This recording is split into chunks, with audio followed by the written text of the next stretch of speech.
80வது சுதந்திர தின விழாவிற்கு வருகை தந்திருக்கும் அனைவருக்கும் இனிய அன்பான காலை வணக்கம். நான் இங்கு பேச வந்திருக்கும் தலைப்பு ஜான்சி ராணி லட்சுமிபாய்.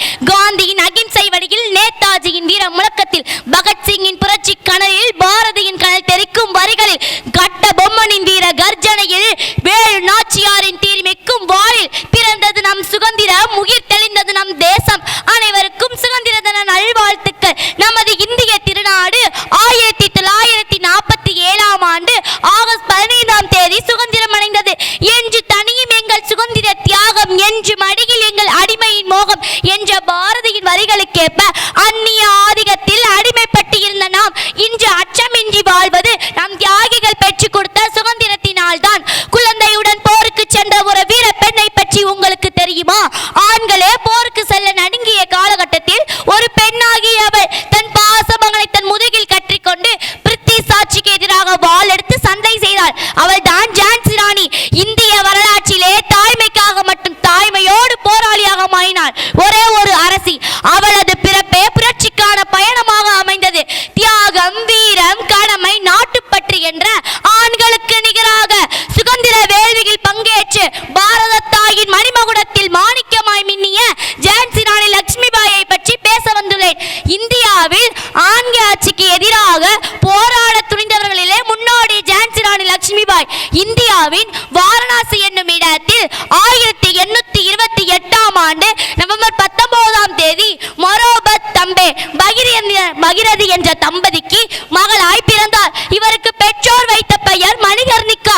இவர் விளையாடும் வயதிலேயே வாழ்வீச்சு, குதிரை ஏற்றம், துப்பாக்கி சுடுதல் போன்ற வீரக்கலைகளை பகின்றார். வீரமங்கை மணிகர்ணிகா ஜான்சி இளவரசர் கங்காதராவை திருமணம் செய்து கொண்டார்.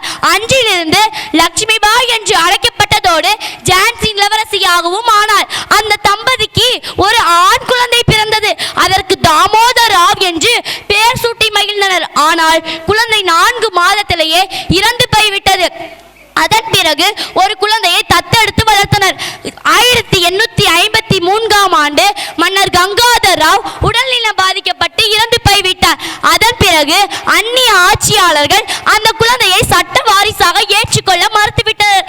ஜான்சியை கைப்பற்றி ஜான்சியை காப்பாற்ற மிகவும் கடுமையாக போர் செய்து வென்றனர். 1858ஆம் ஆண்டு ஜனவரி மாதம் ஜான்சியின் மீது பிரிட்டிஷ் ராணுவம் படையெடுத்தது. இறுதியாக 2 வாரத்தில் ஜான்சியை ஆங்கில அரசு கைப்பற்றியது. அந்த போரில் ஜான்சி ராணி லட்சுமிபாய் ஆண் வேடம் அணிந்து தன் வளர்ப்பு மகனை தன் மடியில் ஏந்தியபடியே தப்பித்தார். பிறகு குவாலியர் ஆங்கிலேயருடன் நடந்த போரில் 1858ஆம் ஆண்டு வீரமரணம் அடைந்தார். ஜான்சி ராணியின் வாழ்க்கை என்பது ஒரு சரித்திரம் மட்டுமல்ல, வளர்ந்து வரும் பெண் சமூகத்திற்கும் ஒரு முன் மாதிரியாகவும் அமைந்துள்ளது. அவரை போன்று அனைத்து பெண்களும் வீரம், விவேகம் மற்றும் தைரியத்துடன் இருக்க வேண்டும். தன் உரிமைக்காக போராட துடிக்கும் அனைத்து பெண்களுக்கும் ஜான்சி ராணி லட்சுமிபாய் ஒரு உத்வேகம். சுதந்திர போராட்டத்தில் தமிழ் பெண்களின் பங்கு என்பது பட்டங்கள் ஆள்வதும் சட்டங்கள் செய்வதும் பார்னில் பெண்கள் நடத்தி வந்தோம். 8 அறிவினில் ஆண்களுக்கு பெண் பிள்ளை காணென்று கும்மியடி உமிழ்ந்து பேருலாம் அறியாமையில் அவலம் எய்து களைப்பின்றி வாழ்வதே உமிழ்ந்து தள்ளுதல் பெண்ணறமாகும். ஆண்களுக்கு நிகராக களத்தில் நின்று போராடி தங்கள் உயிரை இழந்து நம் நாட்டின் சுதந்திரத்திற்காக பாடுபட்ட பெண்கள் எத்தனை பேர் தெரியுமா? தியாகத்தை நாம் மறக்கலாமா? உயிர் சேதத்தை நாம் மறக்கலாமா? சுதந்திரம் கிடைத்தது யுத்தத்தில், வீர பெண்களின் தியாகத்தில். போராடி நின்ற பல திங்கள், சுதந்திர ஒளியை காட்சிய கண்கள், பாரதி கண்ட புதுமை பெண்கள் சிரம் தாழ்ந்து வணங்குகிறோம். உதிரங்களை உரமாக்கி உதித்த சதித்திரம் சுதந்திரம்.